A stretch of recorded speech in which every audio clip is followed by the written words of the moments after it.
the biggest thing that I think that people are misunderstanding. When you say selfish, we really mean invest in yourself.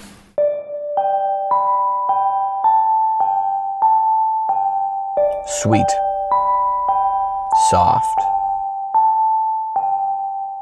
Buttery. Decadent. Flaky.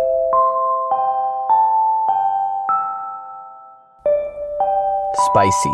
Sour. Which of these words do not fit this description?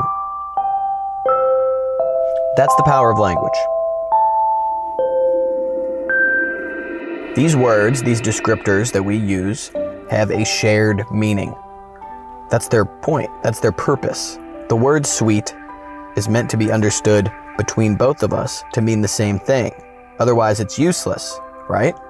But our understanding of the word sweet is also tied into our personal experience. If you close your eyes and someone says sweet, what's the first thing that pops into your head? I'll bet you $1,000 it's different than the first thing that pops into my head. And it's different than the first thing that pops into everybody else's head. How can that be? How can we all understand what sweet means without conjuring the same image? To one person, this looks like a sweet treat, a dessert. Some, it looks like breakfast. To someone else, it looks like temptation. Everything is subjective. Language being the same way, creativity being the same way. So how do you know when you're right? Now, the goal of targeted messaging is to make sure that the right audience understands it in the way that you want them to. All of it is tied to a personal experience that is collectively shared. Creativity with no context is like a live electrical wire. If it's harnessed, if it's controlled, it can do its job. If it's not, then it's dangerous. Not in a life-threatening way, but possibly a brand-threatening way. And our job as creative professionals is to get that voltage right.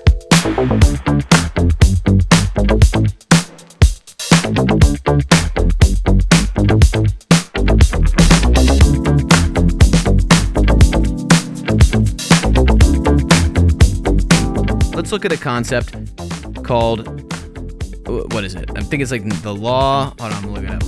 It's like law of physics? What is it, nothing? I don't want to give it away until I find out what it means. We've all heard this. The law of conservation of mass. Okay, so you got that. Now this is not, this is an analogy, so it doesn't really matter. But if you think about it like that, if you come to a creative situation and you remind yourself, nothing can be created nor destroyed. You don't have to start from zero. You're not the Big Bang. You are Mother Nature. You are taking the parts around you and reconfiguring them into something new. And this can take a lot of the edge off of forcing yourself to try to be endlessly groundbreaking or innovative. Think of yourself simply as part of that flow, part of that vibration, part of that ecosystem. Are you lost yet? I know. That's what I mean. I wanted to come here and I wanted to kind of rant about this because I've been trying to read and find some professional distillation of this idea that I'm been trying to wrap my head around for some time. You are a conduit. You are the crystal in the radio tuning to a frequency, and your speaker is spouting off. And this isn't just about language. I'm using words as a symbol for creative expression in all forms. So, whether this be dance, as you see a lot of flow state in, this could be art, music, design, photography, filmmaking, whatever it is that you do, comedy. Now, when you're in that flow state, this is the peak of your performance. You honestly couldn't get any better because you are offering complete undivided attention to what you're doing. And it's almost like you were in the passenger seat and there's pure inspiration driving.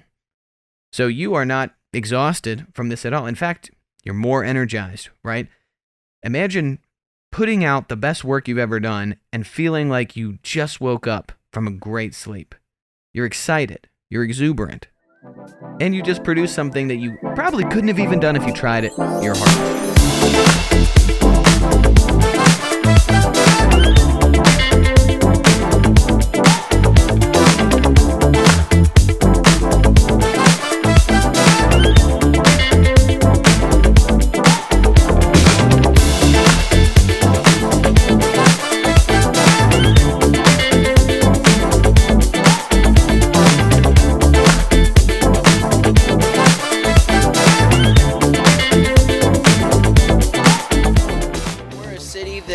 people without ADHD have learned behavior because we got to do it all.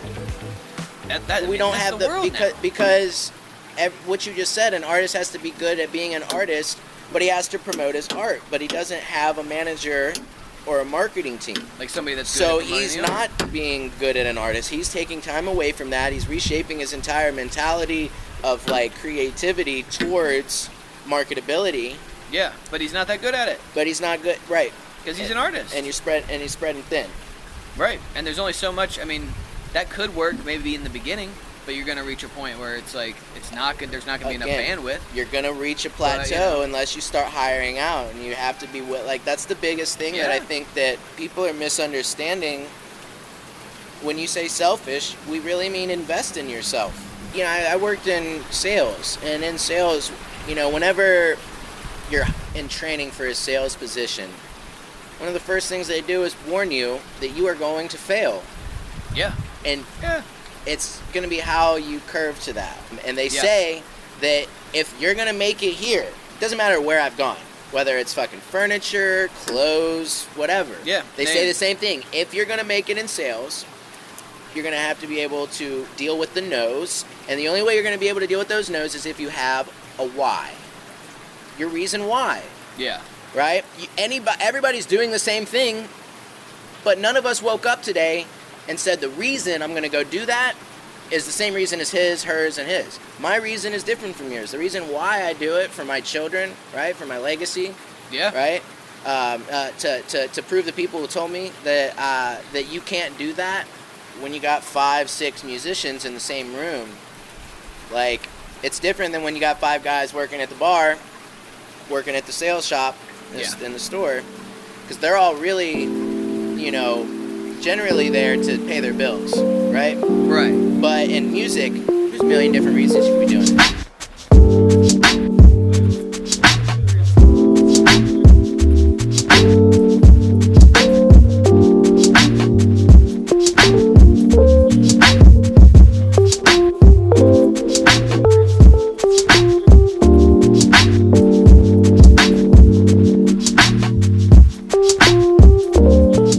Duality is a constant in life.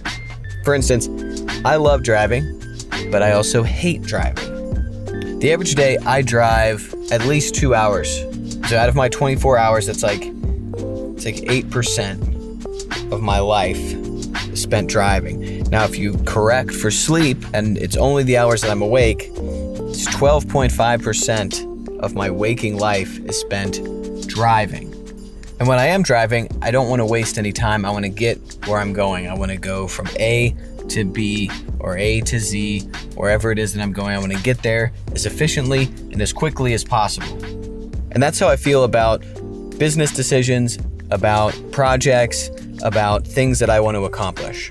When it comes to the big picture, when it comes to the overall dream, the career, the ideal, whatever it is that you want to accomplish on a large scale, I'm very patient. I'm not really in a rush because I know that those things can't be rushed. And the journey is the process, and falling in love with the journey is what makes the entire thing livable. So on that side, I admire patience. I desire patience. I try to live in that zone as much as possible. Simultaneously, when it comes to these short-term projects, short-term goals, I want to get there right now. I don't want to waste time. I don't want to get lost. I don't want to tap my brakes because I'm afraid of something. I don't want to be afraid of taking this journey at night because it's scary and I can't see.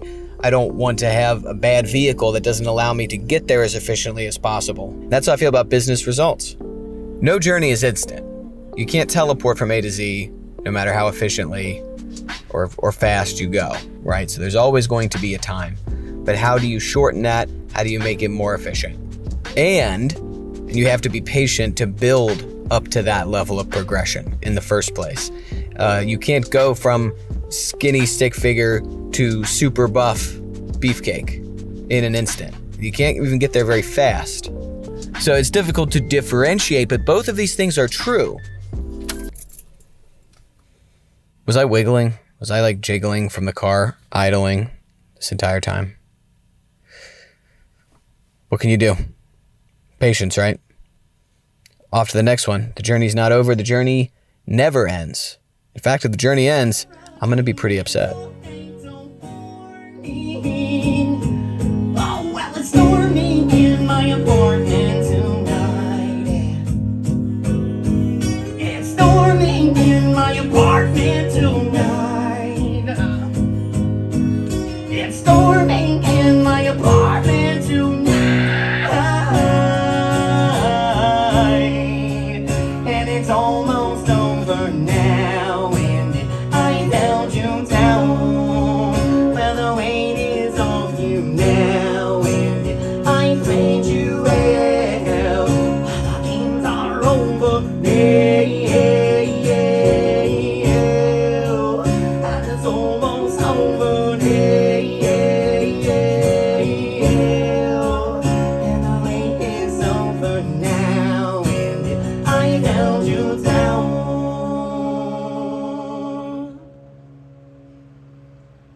So the weight is off you now.